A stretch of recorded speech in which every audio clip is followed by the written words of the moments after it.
Welcome to Collector Chronicles. We've got a pretty cool relic for you here today. This is the type of thing that I really wouldn't know how to categorize. It's from the very early 1800s, perhaps 1700s. It's a steel plate that is all obviously hand engraved. And the way they did that was they had to gouge down into the metal and then anticipate what their design would be, because all of that's pretty highly raised relief. We have a urn motif, which was very popular. We have some type of vine or floral scroll work. We can also see very faintly where they were perhaps planning on widening that design out, kind of like an octagon type of border. We also see some die struck letters. Interestingly, looks like that one's backwards. Some engraved writing, W, that's a floriated letter I on the left. On the other side, it's even more ornate. It has what's called a panoply of arms, perhaps a trophy of arms. They look like a lot of Neo-Roman or Neo-Greco, Neoclassical themed weapons. We have the scabbard, the fasces bundle. We have the Napoleonic looking eagle. Actually, Napoleon, they revived the Roman eagle. We have a centurion helmet, all kinds of good stuff. This type of design element was used in early books. When you would open up the book, on the left there was what was called a frontispiece, and oftentimes if it was like a memoir or a war of a military leader or a military themed book, you would have this type of frontispiece. Again, more of an elaborate design. They look like griffin heads, perhaps, those eagle heads.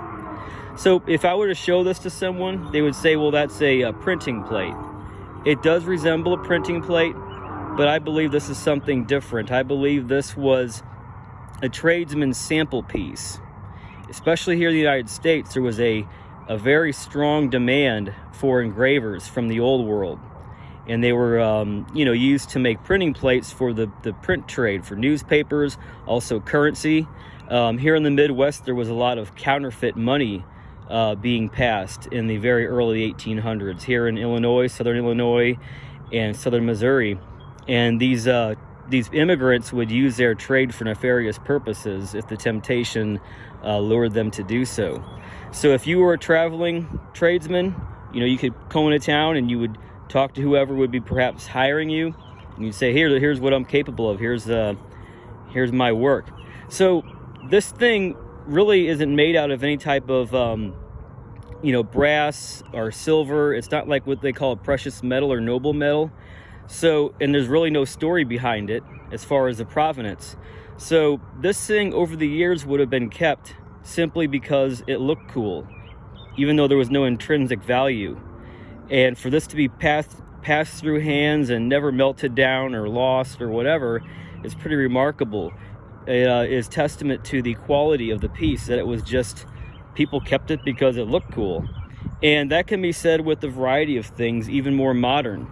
There's a scrap yard that I go to sometimes, and where the scales are, where they check you out and give you your money, there's like tables with just junk piled up that came into the scrap yard, and someone just pulled it out. The guy that manages and runs the scrap yard, and you can buy stuff.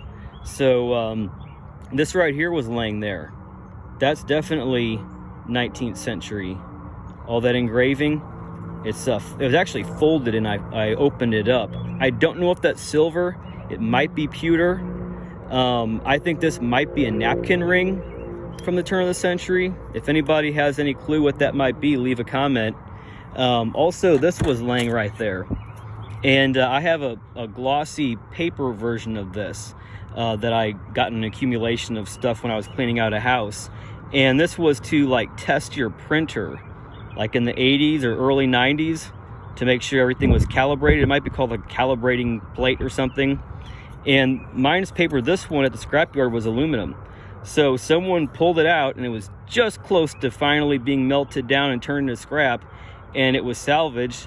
And then I saw it, and I wanted it because it's just weird and cool looking and colorful. And who doesn't like pretty girls? The one on the right looks like a blonde, blonde version of somebody. I'm not gonna go there. And the one on the left, she looks like she's bad news. So anyway, that's a similar story where the thing was about to be destroyed, and somebody said, I just want to have it, just to, you know, have it.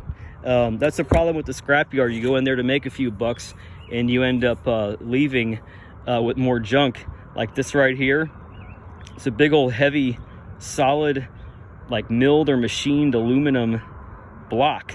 I use it as a trivet for like a hot, you know, pot or whatever. So yeah, that was really, I really needed that. I really needed a big old aluminum block, you know, just for general purposes. And being sarcastic, obviously. But yeah, I don't know, I like metal stuff, and it's cool. I really don't have too much of use for it, but I'm sure I can use it for something. Anyway, hope you liked the video. We got more coming. Thanks for watching.